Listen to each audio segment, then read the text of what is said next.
Hulk আর Superman, আমার কথা মন দিয়ে শোনো। আমার বয়স এখন 70 বছর। মরার আগে আমি চাই এই গ্রামের সবাইকে নিজের হাতে রান্না করা বিরিয়ানি খাওয়াতে। তার জন্য তোমরা আমাজন জঙ্গলে গিয়ে একটা বিশাল গরু ধরে নিয়ে আসো, যাতে পুরো গ্রাম একসাথে খেতে পারে। আমাজন জঙ্গল খুবই ভয়ঙ্কর। সেখানে তো আমাদের খুনি চাচাও লুকিয়ে আছে। ভয় পেও না, তোমরা দুজন থাকলে আল্লাহ তোমাদের রক্ষা করবেন। আল্লাহ তোমাদের হেফাজত করুন।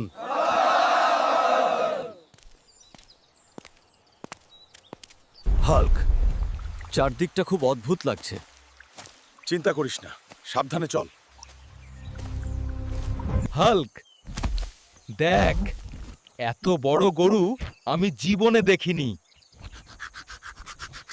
সুপারম্যান, দড়িটা দে, আমি গরুটাকে ধরবো। সাবধানে ধরিস, হাল্ক।